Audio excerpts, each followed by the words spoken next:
have to.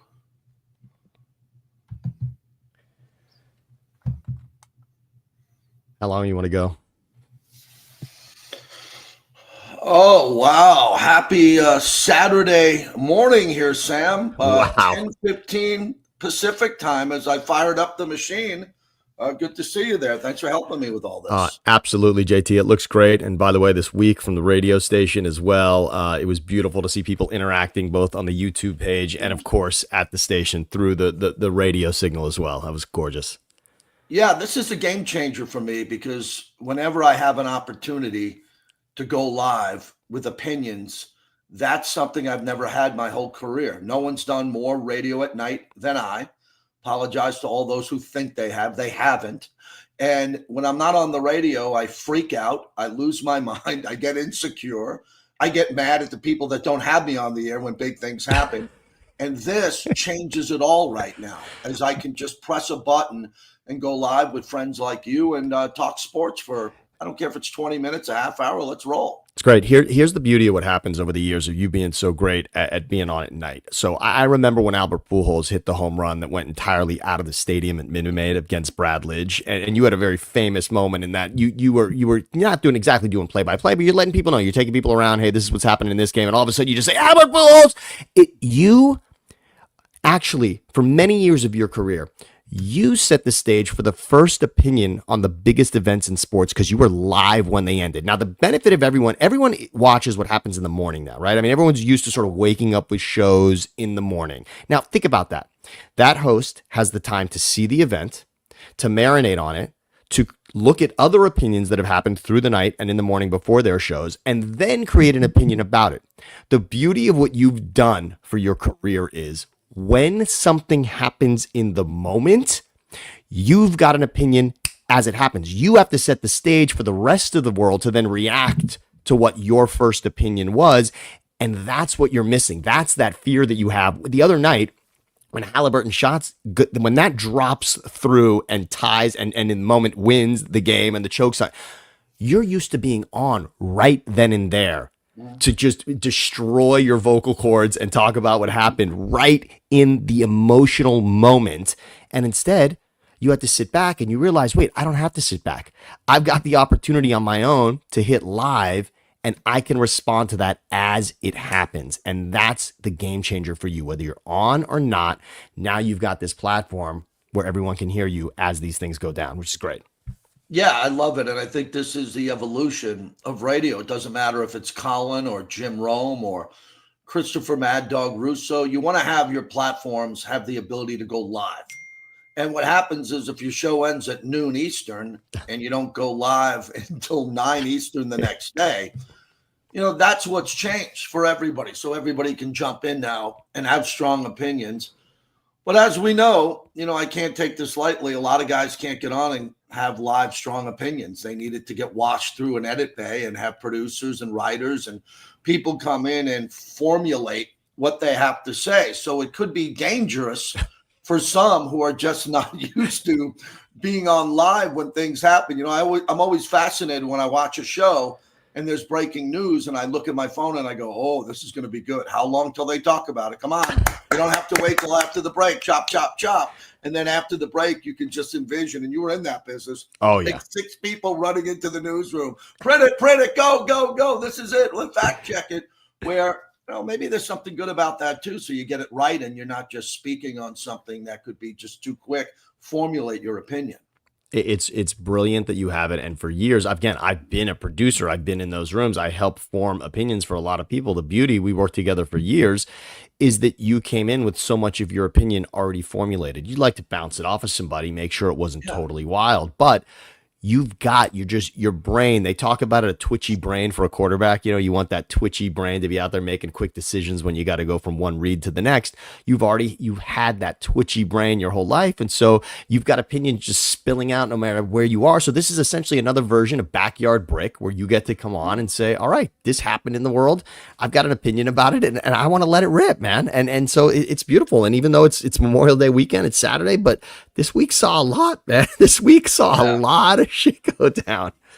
Yeah, today sees a lot too. If you partake in Indy 500 over the weekend and you partake in some of these sports. My team Tottenham won the Europa. They won the Euro. And when I look at that, that was big because that's their first ever trophy in most fans' lifetimes. I'm like, why are they having a parade when they're not really a good team? They're not at the elite level of Liverpool, but they won a tournament. They got a trophy, and their fans were begging, like Knicks fans. It's really unique with the Knicks, which we're going to kick off with the Knicks here in a minute. Yes. Or two, oh yeah. Is when Tottenham won and they ended up beating Manchester United and they acted like it was the World Cup. It's because those fans have been hungry for 25 to 30 years. And as we segue into my Knicks, who are down 0-2, those 20-year-old Knicks fans that were outside, 34th and 7, acting ridiculously stupid and could have been, with all due respect, like your Eagle fans, that we have to grease the poles. You have to grease the poles. So everyone's not climbing up. Yeah, you grease the poles after a freaking Super Bowl, not after you win the Eastern Conference semifinals. So the Knicks win the Eastern Conference semifinals over Boston. I'm all for a little celebration, but I'm not a champagne guy until you win. And then Knicks fans take over. The cops and riot police have to shut down 2 major arteries outside the Garden because Knicks fans what? Now we're down 0-2, and it's a morgue. You can walk outside the Garden today, and the guys who are selling kebabs and Gatorades aren't even there. Look, here's what's amazing about this. We said going into this series, I told you, I've been in my life a Philly fan, and I got used to, that first Super Bowl run the Eagles made. They lose to Belichick and Brady. It's a dynasty. Okay, I get it. Iverson's most incredible season. He's MVP. He loses in the finals to Kobe and Shaq and Phil. I get it. It's a dynasty. We understand that. The Flyers with Lindros, they get to the Stanley Cup final. They lose to Scotty Bowman and Sergei Fedorov. Again, a dynasty. I get it. When the Phillies got to the World Series in 2008 and they were facing Joe Madden and the Tampa Bay Devil Rays, I said, all right, if it ain't going to happen now, it's never going to happen. And that's what the mentality of the Knicks was when they beat the Celtics. It felt like, all right, nothing else is in the way. And if you let Halliburton make his name, because he's not a superstar before this moment, but he will if he does it. If you let Indiana take it now, that's on you, because the Knicks did what seemed like the most difficult step in this process. But guess what? There are more steps to it. And this will simply be the little engine that could. Remember, the Warriors, before they became a dynasty, JT, they took one step. Remember the We Believe Baron Davis Warriors? Yeah. Remember, that team didn't win that team didn't win a championship. That team made a step, and then that was it. By the way, poop, that's forgotten. Baron Davis, they never did anything else. It was just that moment in time. It wasn't until Steph and Clay and Draymond, obviously. That's what the hump was. So is this going to be the Knicks We Believe season where it got close and that was it? Or is this the start of something? Is this a championship? New York's a city of championships, and I understand the Knicks haven't even been this close in a while. But if you let Indiana steal it from you now, this was all for naught. I'm sorry, this was all for naught. First off, what are you even talking about if it's over? Okay, they're down 0-2. Let me give everybody a lesson here. And this is good because this is like a test we're doing today. I appreciate everybody on Twitter and on YouTube here. Tell us what you think of the chat about our levels. I got to get a little better lighting going. It's great. It's great. Not in my studio because I didn't want to wake up my family early. But when you go down 0-2 at home or on the road, for everybody, here's what all you need to know. The team that's down 0-2 in order to win have to win 4 out of 5. That's it. That's all you need to think about. Oh, well, we've lost 2 on the road. It doesn't matter. We haven't lost at home. Bullshit. You got to win 4 out of 5 to get out of jail and win. The Knicks are not capable of winning 4 out of 5 in this series. Am I hoping? I'm not going to quit on them, but it sounds like it. I think my mind's telling me they're done. If Edmonton went down 0-2, sure, done. Because unless you're an elite team, look, I'll even say in football, if you're down at the half 28-3, you're probably done. The 1 in a million team, the Patriots can come back. So for Tom Thibodeau to be a part of 2 things that happened so far in this series. Game 1, 14-point lead late, 9 points under a minute. He's the head coach. You got to call a timeout. You got to call a timeout, and you got to settle people down. Not because you need that timeout or you want to save it. No, timeouts were born to settle people down, from 6-year-old girls in soccer to 25-year-old men. Timeout. We're going to just calm down. Everybody get a water, towel off. Here's what's going to happen next. Thibodeau can't do that. And how about last night? Carl Oh, Anthony Towns is standing at the table. This guy is supposed to be our chosen one. 35 points a night, maybe 18 rebounds, and he can't get him in the game. And Mitchell Robinson is being hack-a-shacked instead of Carl Anthony Towns taking shots, and that's on Tibbs. look, and I'm going to go back to game one. Now, game two is dramatic because the Knicks almost flipped the switch, right? They almost flipped the script, I should say. I mean, the Knicks are almost the team that comes back on the Pacers, who have the double-digit lead late, and it looked for a moment in a three-point game like it might happen, and then boom, you missed the three-pointer, and that's it, right? The Pacers were able to hit that next three-pointer, and the Knicks simply could not. But I want to go back to game one for this, because when Halliburton does the choke sign, and the Pacers think they've won game one, but haven't, that momentum should swing to New York. The momentum in that moment when it goes from game over to game tied, that's Thibodeau's moment right there. Hey, guys, guess what? This is our chance. You all thought it was over. The building thought it was over. Anyone watching this game thought it was over, and it's not. We've been given second life. And instead, Carlisle rallies his troops and says, guys, we made the choke sign. We said it was over, and we haven't done anything yet. We've got 5 minutes to make that true or not. And it's the Pacers that imposed their game in that overtime and not the Knicks. And that, what the turning point wasn't even the shot going in. It's the moment when it's tied again. When it's 5 minutes to an 0-1 deficit or a 1-0 lead, that's the turning point, and that's when the Knicks lost it. Yeah, there's a lot of meat on the bone there. And thanks for joining us, everyone. JT, along with Sam Batesh, my longtime producer, now a YouTube sensation. Beautiful. All of his own platforms. What's happening reminds me, the Knicks went all in on Mikal Bridges, all in on Carl Anthony Towns, all in on Brunson with the extension. So this is their team. This is what they got. And it's not freaking good enough, which is mind-blowing to me. But then I see Turner for Indiana, who feels like he's 7'7", and he's hitting threes. Halliburton can play. Siakam is a god. Siakam is freaking amazing. But the Knicks have those players to counter. Okay, yes. You got Siakam, we got Towns. You got Halliburton, we got Brunson. We got Bridges. You got whatever it is, we can match. But the problem with the Knicks, first off, is the Garden. You put all those celebrities and you pack them in like sardines. They're not invested with the team. Ben Stiller is. Charlemagne is. A couple of guys are. But typically they give away the fucking front row to people who aren't fans. Okay? Wall Street guys who are popping in. Yeah, I got $30,000 for a ticket. Yeah, I'll do this. Oh, I work at the Sphere with Dolan. I'll go sit in the front. Those aren't fans. Okay? They're taking up the front row and they're not fans. Number two, how many times have those fans literally, Sam, walked out of the building? They got a private entrance. They got limos, black Suburbans waiting for them. They want to go out to dinner. They want to go to a nightclub. And they say to the driver, go home. Go home.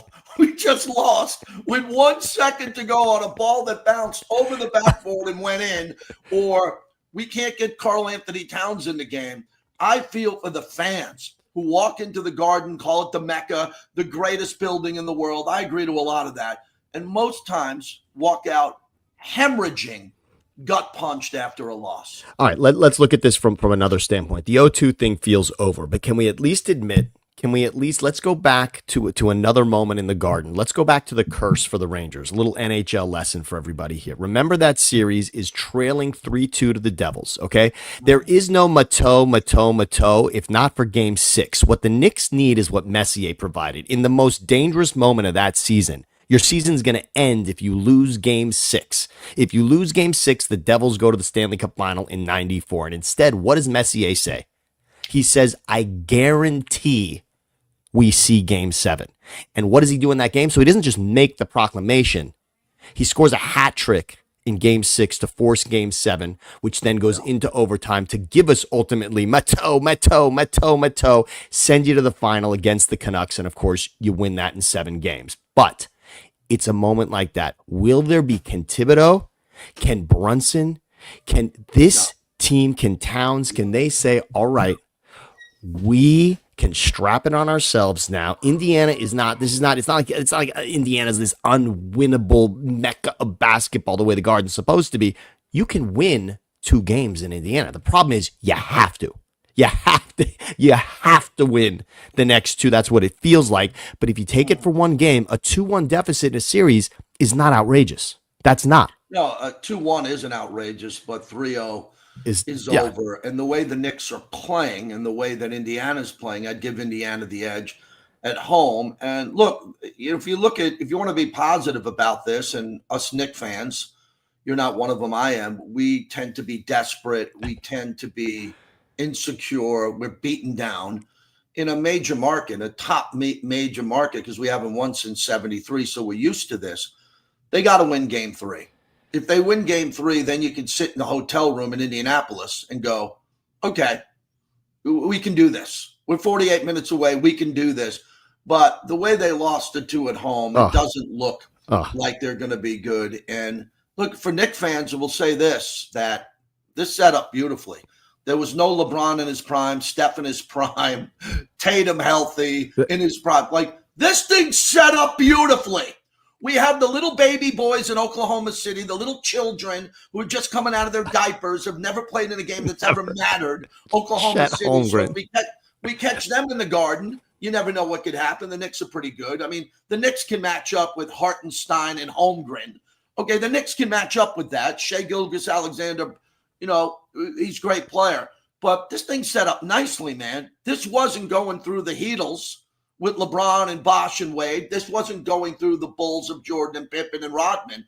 We could see this. We could see an opportunity to steal an NBA title and can't do it because this is the most wide open. This is the most wide open Final Four of the NBA in at least 20 years. At least 20 years. Think about the players that aren't here. LeBron and Luka play together. They're not here. Steph, in a season where he's still setting records, is not here. He had Jimmy Butler to help him get here. He's not here. Tatum, healthy or not, let's just say the Knicks took out the Celtics. The biggest giant in this entire thing is the Celtics, the defending champs. They're not here. This was there for the taking. It's still there for the taking if you can convince these guys that this is a hurdle, this is a hump, and this can happen if we want it. You're so right. Nobody in the West took OKC seriously. Nobody thought they'd be here. Sure, they're a 1 seed, but nobody saw it. The biggest, and by the way, who else is in here? How about Jokic, who I would have said he was the best heading into the playoffs. Jokic is the one guy. Him and Giannis are the 2 guys. You got no Giannis, who by the way had Lillard as his teammate. You had a healthy Jamal Murray with Jokic. They're not here. Like you said, the babies. And Ant-Man is still known for more people from a movie that he's in and by the way, he's not even the number 1 NBA star in that movie. He's the number 2 lead in that movie as an NBA player, okay? Most people still know him from that. That's who you're looking at here. The Knicks have to know this was our moment, and it's still here. Sure, it may be halfway gone to Indiana. Not all the way. There's still a possibility. And again, remember what Brunson's title is this year. He's the comeback. He's the clutch player of the clutch player of the year, right? These are the moments. These are the clutch moments, not just in a game, but in a series. Can you turn it around? Can you turn Indiana on their head and make this happen and steal one in Indiana to make it a series? Who are you, Tony Reale, trying to moderate me? But this is over. This is over. Jim Lampley would say, they're stopping the fight. They're stopping the fight. That's the end of everything. We had the first 2 games at the Mecca, at the Garden. We lost, which it took me 2 days to say it. It's the worst loss in Knicks history. It's worse than Reggie Miller because a no-name guy hit 6 threes. Worse than Reggie Miller, who's a Hall of Famer. The Knicks are down 0-2. We move on. Thanks for trying to walk me off the ledge. I had to at least try because it was so brutal. It was so brutal to see it. You tweeted something out that was amazing in regards to how many teams had blown a lead like that. I couldn't believe what you put out there. I thought the number was, I saw a number that it was 900 teams that had never blown a lead like that. But there's another stat about teams that came back with that deficit. I think it's over 1,300. I think about the amount of teams. There's one. There it is. Look at that. There it is. There's one. And 1,434. Look at that. as I Oh retweeted man. that. That probably shares everything you need to know in regards to that, but we'll see what happens. All right, next topic, which Yes. we're going to dive into. This is great. This is what I like. Speed brick. Next topic is there are race baiters out there. I'm not a controversial guy when it comes to politics and race. I'm not. And even my private conversations in my home, I'm not that guy. But Caitlin Clark, Angel Reese, black player, white player. The black players are teaming up on Caitlin. The black players don't like Caitlin. There's a Brittany Griner viral tweet of what she said when she got fouled out about her. Look, we don't need to make this about race. This is a white basketball player who's a phenom. She's Larry Bird. What is it, 40 or 50 years later? Yeah. Let it breathe. If she was black and she was putting this up, she'd be like Magic Johnson 40 plus years ago coming out of Michigan State. And the race baiters, the people who were either in sports talk that left to do other types of talk, the race baiters out there need this for clicks. So it becomes, I open up my thread today and it's black versus white, black women versus white women. I got Ryan Clark going after RG3's white wife. All you race baiters, stop talking sports and race. Let the race topics live where they live in racial conversations or politics or whatever you want to do. Try to keep it out of sports because too many guys, Sam, this week are clicking on the race card and trying to make that the lead story to start off the WNBA season. Your thoughts? And racial issue, sure. Remember also that if we made this a sex issue, because there were years ago the WNBA would not be talked about at all. And the WNBA and the players there, they don't want us to say, oh, let's turn our attention now to women's basketball. They want this to just be a basketball conversation. So it applies the same thing you're saying about separate the race and take it out of it. Don't make it about that. Just like these basketball players and Caitlin Clark, who is record setting, she wants that to be out of the conversation. When it comes to tennis, we don't really differentiate that often between female and male because maybe the greatest tennis player of our lifetime is going to be Serena Williams. Okay. So we don't discuss, it's no longer about race when it comes to that sport. And it no longer is about sex when it comes to that sport whatsoever. So when it comes to basketball, we can separate. We are capable. And as a culture, what we want is we want these conversations to not include those divisive words. We don't want those words to define the conversations because we want it to be level. We want this to be about appreciating the greatest athletes, no matter the race and no matter the sex. The WNBA treats and teaches us it's not about the sex either. This league can have superstars, and it's not about male or female. Caitlin Clark is more of a social media star than 50% of NBA male players. That's all you need to know. I think we are capable of compartmentalizing our minds to do exactly what you're saying. I know we're capable. We can do it when it comes to sex, and we can therefore do it when it comes to race. Well, I love when you look at a villain, excuse me, Caitlin Clark isn't a villain. She's a hero because she's taking a sport and elevating the ratings. No drugs, no alcohol, no DUIs, no domestic issues. This is a incredible human being. Okay, so forget about her race for a moment. She is the best player in the sport. Now, are there players who have been in the league 5, 6, 7 years? Asia Wilson. That's where I am in Vegas. Mark Davis owns the Raiders and the Aces. The best player in the sport for a long period of time has been Asia Wilson, multiple MVP. She's the best player. Is she getting good marketing? I think really good marketing. She launched a new shoe that sold out. She's playing in Las Vegas, the sports and entertainment capital of the world. She's won 2 chips. But Caitlin Clark's different because she got better college basketball women's ratings than the NBA playoffs. Okay, so step aside and let the queen walk down the red carpet with the crown, let her walk in the building and not save your sport. It's a good sport. Help your sport elevate more. Now, the other topic, which isn't black or white, I like the villain now. I think there should be 1 or 2 players in the league that go after her. I mean, foul her hard. Come after her and really D her up, put a hand in her face. When she goes to the lane, maybe a little bit too hard of a foul, be that person. And hopefully it won't be, well, that's a black girl going after the white girl, or that's a race-related issue. Just be the villain to Caitlin Clark. I'm here for that. I'm all for it, and frankly, look at the two different leagues. I mean, it's interesting. We're used to at this point. I mean, in the NBA, obviously, more stars than not are not white. Let's just right. I mean, in the NBA, it's clearly that. I mean, obviously, Jokic has dominated this league at times, but when you look across the league, that's it. So the WNBA has it a little different right now because Caitlin is such a different kind of star that way, and what she's done and become a social media sensation in that way. I agree with you that it would be amazing to see people go at her in this way. And as I said earlier, this can be about competition, and it doesn't have to do anything with race. There can be those conversations. It can get heated on the floor, but for the rest of us to dissect it for what it means about race, it's not. It all comes down to one thing in anything we're watching. You're winning or you're losing these games. And if you want to go after the best player, that's what you're going to have to do. To beat the best player, you got to go after the best player. That's it. Yeah, let me share something with you that I often think about when I look at my career, and everybody looks at where they're at in life in their career, if it's in media, with the advent of social media and how to get more people to follow you, watch you, and that could have a direct impact on your income.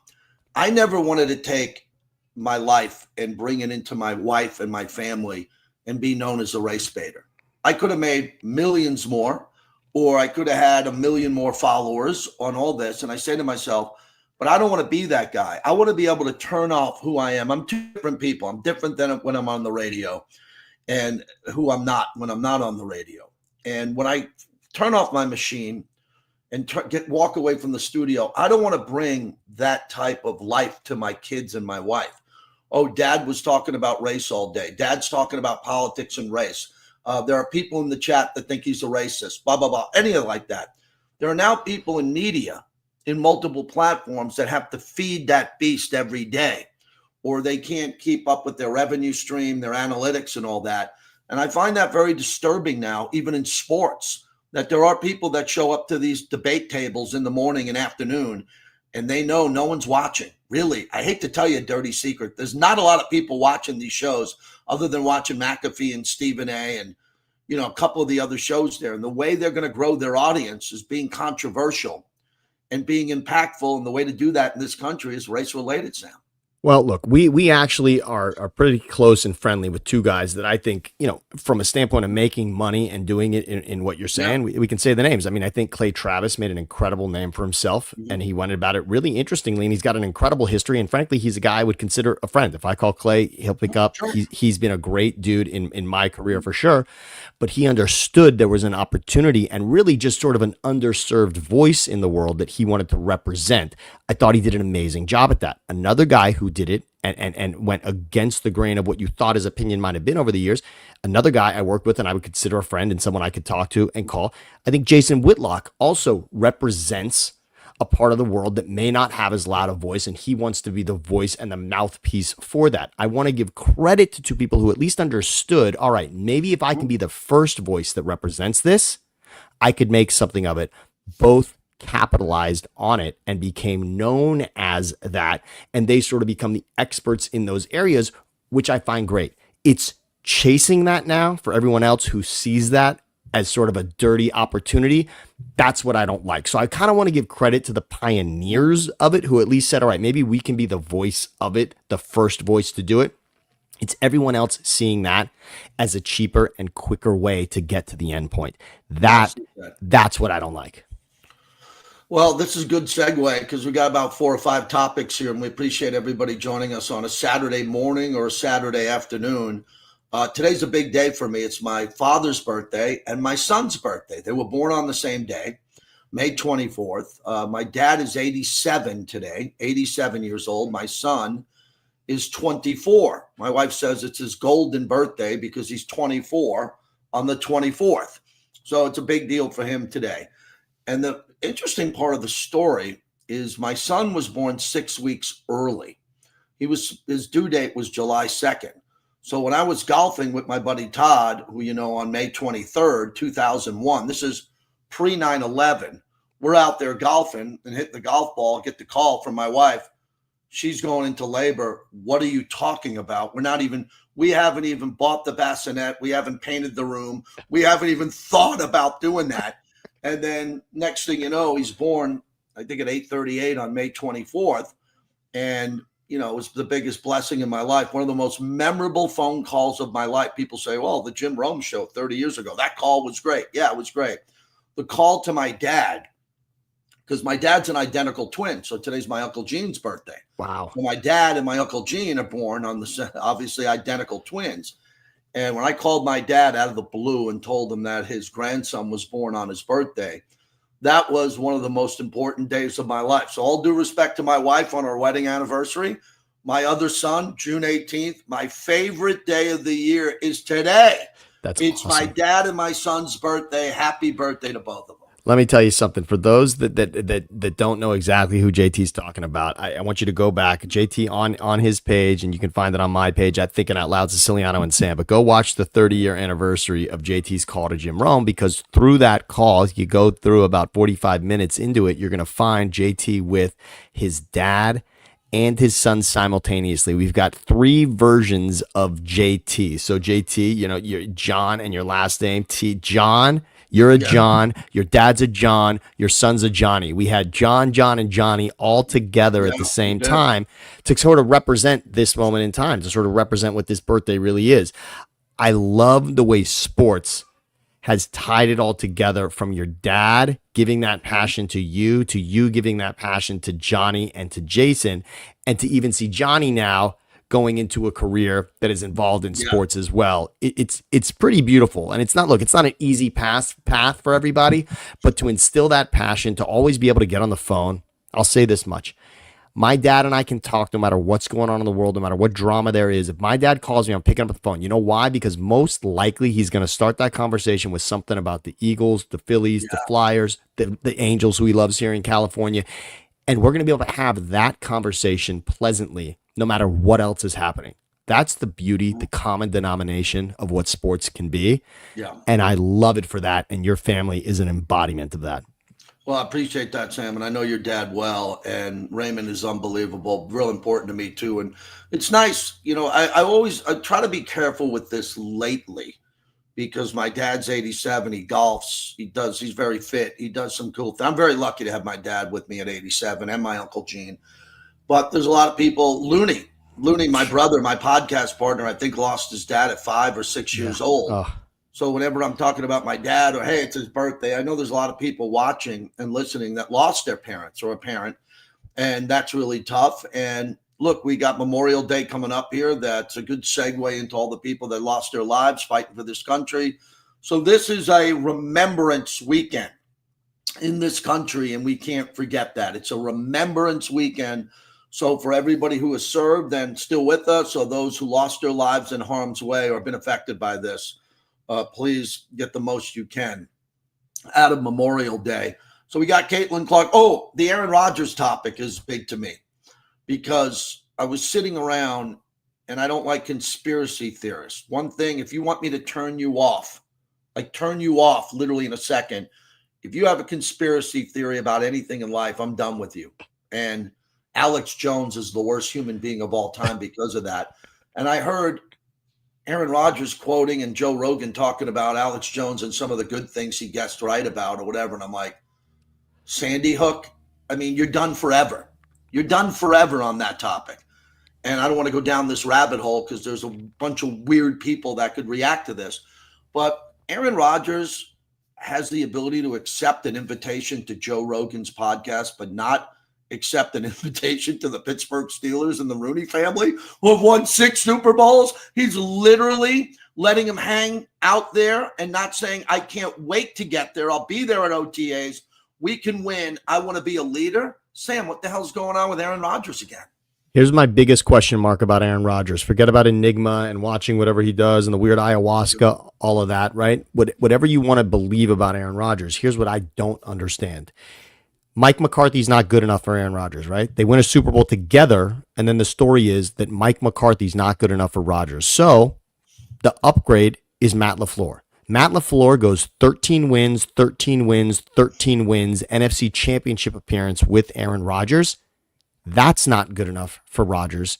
He ends up in New York. We all know how that ended up with the Jets. It was a disaster. All right. He needs to understand when he's got a solid system around him. He had it with McCarthy. He had it with LaFleur. Mike Tomlin's never had a losing season. Let that resonate. If you ever want to understand or question how is Mike Tomlin, how is he still the coach? Pittsburgh hasn't won a playoff game with Watt. Okay, look, all of that is true. And yes, they want to win a playoff game. But going to the playoffs is also an accomplishment. Tomlin does not have losing seasons. And just think about, all of you in the chat, think about your favorite team and the last time they had a losing season.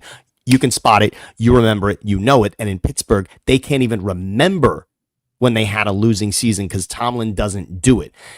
If Aaron Rodgers doesn't understand that at this point in his life and in his career, that his option is going to this solid setup with a franchise that understands year after year how to surround their players with enough to get to the playoffs, what are his better options? I would argue his better options are exactly what you said. Yes, podcast and host and co-host and America's favorite guest on whatever he wants to do. He can talk like you and I. He can do that, and I think he'd be mesmerizing at it. But if he's wanting to go and play football in this league anymore, based on what just happened in New York, that wasn't bad. That was a disaster. Forget about the injury for the first season. The second season, where he gets Salah bounced, brings in first of all Davante Adams.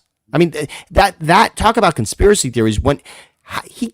JT, Davante, you know what Davante Adams is. You know what he was for the Raiders. You know how he is one of the top 4 difference makers at that position in this league. And he lands on Rodgers. What do they have to show for it? Nothing. Well, yeah, and there's a lot there because the Steelers, what even fascinates me more is in your lifetime, my lifetime, everybody, how many times has the Vikings won a championship? Yeah. That would be 0.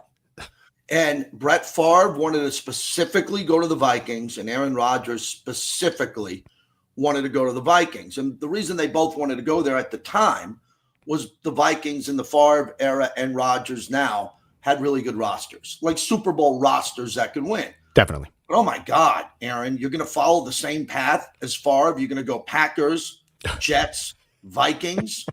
And that's what you wanted your path to be, exactly what Favre's was. And now you get an opportunity to go to the Steelers.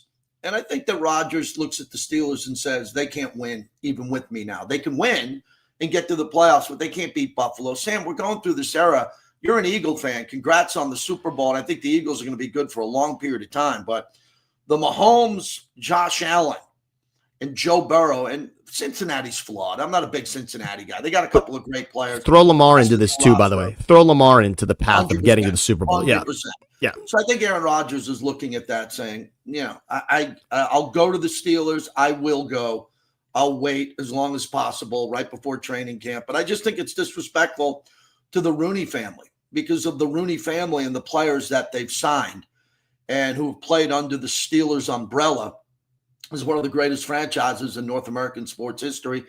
And Rodgers doesn't care. I mean, he'll go on Joe Rogan and talk to Alex Jones has done some good things, but then he won't go to the Steelers OTAs. I mean, the guy is nuts. The guy is absolutely nuts. And again, I'm not saying you have to be married and you don't have to have children, but if you're not married at his age, you don't have kids, you can't settle down, you're on the ayahuasca retreats, he's a multimillionaire, super successful. No one's going to take that away. First ballot Hall of Famer. But some of the decisions he makes are remarkably stupid, in my opinion. Now, the Minnesota thing, I just want to say that I was rooting for him to go to Minnesota. I loved the synergy of following the Favre path, especially after it goes so poorly in New York, the same way that it did for Favre. And by the way, take a look at the Favre documentary that's out right now if you want to understand what happened there. So I got just the beginning of it, but there's enough of Jen Sturger to kind of, just give your mind to take you back to that moment to understand how it really unraveled in New York for him. So it was bad for Rodgers in New York. It wasn't bad as it was for Favre in New York. It was worse for Favre in New York. And look what he did in Minnesota. Remember, Favre didn't just go to Minnesota and end his career with a whimper. Favre is in an NFC championship game against the Saints with the ball in his hands, arguably in field goal territory to send the Vikings to the Super Bowl that Paul season. Allen's great play-by-play call. Are you kidding me? You didn't have to throw it. You could have took a knee. Oh, that's one of the greatest calls in NFL history on the losing side ever. This ain't Detroit, man. This is the Super Bowl. I remember, this ain't Detroit, man. This is the Super Bowl. The great PA on the mic. A shout out to Paul Allen. It's one of the greats. All right, we got that. I want to two more quick topics. I want to go to Brock Purdy's contract. Oh boy, $53 million. As I think we talked about it, Sam, on another earlier podcast. Other than Kurt Warner, it now becomes the greatest quarterback success story. He's played in the Super Bowl. So understand that. He's won an NFC championship game. He went from Mr. Irrelevant to one of the largest contracts in the history of the NFL. That right there cements him as one of the greatest stories. No one will surpass Kurt Warner because he was stocking grocery shelves and playing indoors. And, you needed Trent Green to go down to have the biggest. They made a movie. They made a Disney movie out of Kurt Warner. So that will never be surpassed. But what Purdy did as Mr. Irrelevant is really high up on that list. If Purdy wins a Super Bowl, they could make a movie. If Purdy wins a Super Bowl, you can have the conversation about Kurt Warner and Brock Purdy. You really can, because Mr. Irrelevant, and think about this, Trey Lance, first of all, Jimmy Garoppolo's there, okay? So it takes that, you have to have that hurdle first, where Jimmy's hurt. Then Trey Lance is drafted to be the guy. Remember, the Niners are trading to get to Trey Lance. Trey Lance is supposed to be the answer. He, gets injured and looks ineffective, and to this point, he's done nothing to show us that he would be the guy anywhere else. So Purdy gets that opportunity in a similar way. Now, granted, Trey Lance wasn't Trent Green at that time, but regardless, the Niners were not thinking that their answer is Purdy. He becomes the answer, and to your point, not only is he in a Super Bowl, he walks off the field in overtime against Mahomes with the lead in a Super Bowl. Think about that. He walks off that field after a field goal in overtime as leading in overtime in the Super Bowl against Mahomes. And then, yes, we know what Mahomes does to march down the field and win that game. That's fine. Purdy's in 2 NFC championship games. Remember, he's injured in one, where Debo wants to remind everybody they would have beaten the Eagles that day if not for Purdy getting hurt by Hassan Reddick in that game. Okay, maybe. But he's in 2 NFC championships over the course of 4 seasons. He's in a Super Bowl with the lead against Mahomes. He was in the MVP conversation that season. He's got the leading passer rating in his span of playing and starting in this league. And he didn't sign the most lucrative contract as a quarterback. By the way, Dak's making $60 million a season, and most agents walk in and say, all right, he's a starting quarterback. Here's the price of a starting quarterback in this league. This deal by Dak was made however many months ago. We're going to start at 60. But no, he slots right in at the 7th. In regards to average at quarterback at that position, he sits at 7th on the list, which feels to me like a deal at the moment, because this position is simply about when you sign. Look, Mahomes doesn't top the list in regards to making the most a quarterback because his deal isn't the most recent. The most recent contract gets the most money, and Purdy even said, you know what? I want to leave meat on the bone. I want to leave money for other positions.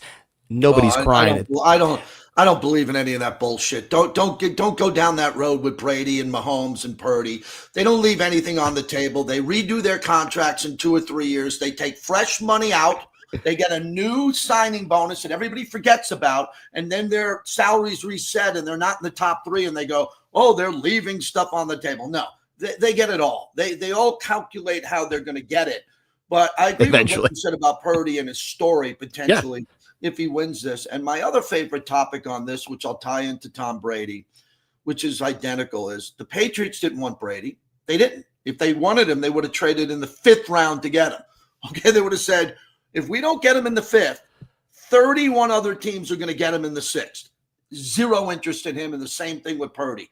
It wasn't like, oh my God, he's the last pick of the entire draft.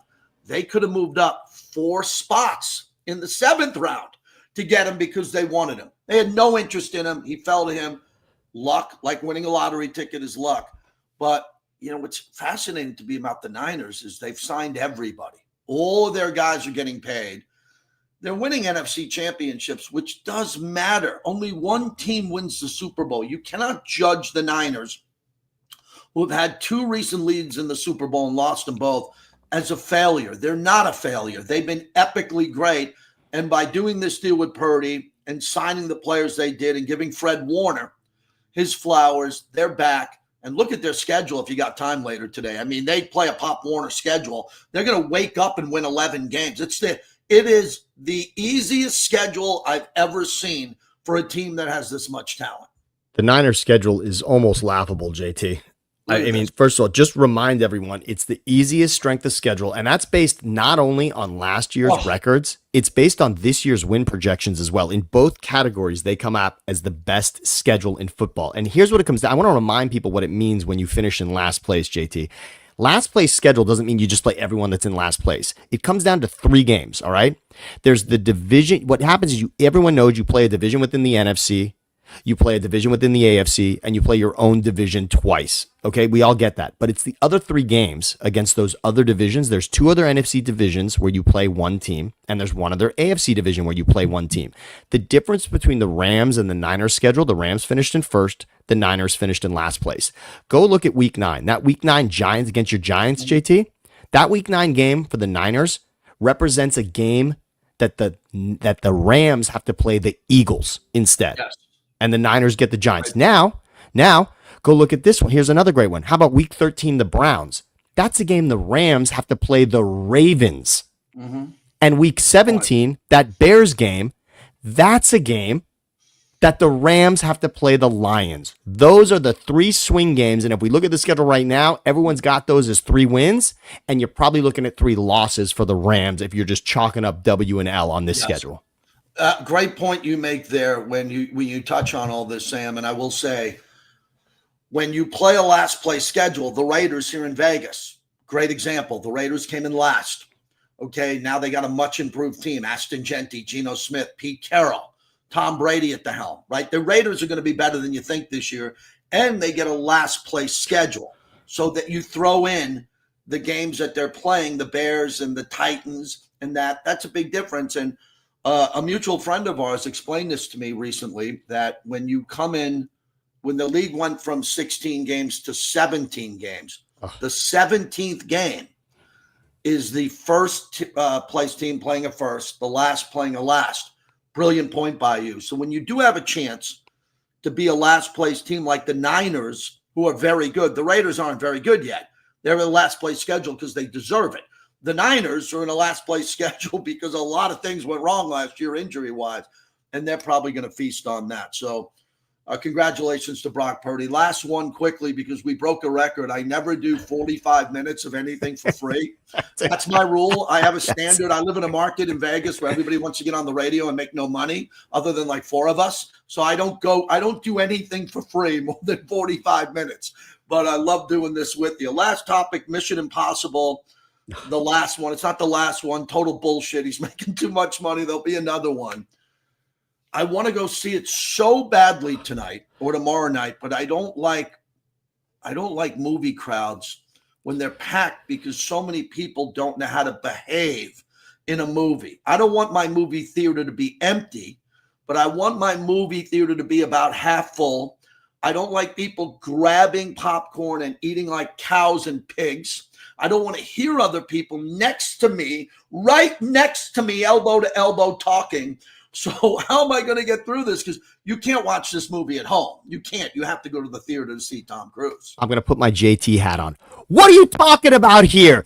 Movies today are about going into the theater instead of getting it at your house and having all of the creature comforts of home, JT. If you want a movie to stand at this level, if you want Tom Cruise to be in a superstar movie, in a summer blockbuster, you go to the theater and you deal with exactly what you're talking about, because that's what going to the theater is. It is about enjoying it with other people, in a crowd, with a spotlight, with a red carpet feel. You want it to be that because guess what? In our lifetime, we are going to get fewer of those experiences, not more, moving forward, because every movie is available right here at the click of one button at home. I just choose on my Roku, where do I want my movie? I take away everybody else and I sit at home and I've got my bathroom down the hall and I experience it that way. JT, you love going on the road for games and you can't stand that everybody wants to watch them at home. And of course, there are millions of dollars and millions of people at home, whereas there's only thousands at the games. But you love going, you love that experience. Take the same mentality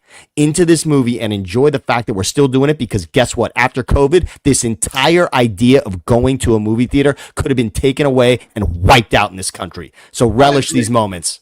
Yeah, there's no debate that I'm going to see this movie in a movie theater with a crowd, but you just put me in check because I'm trying to dictate the type of crowd that I want.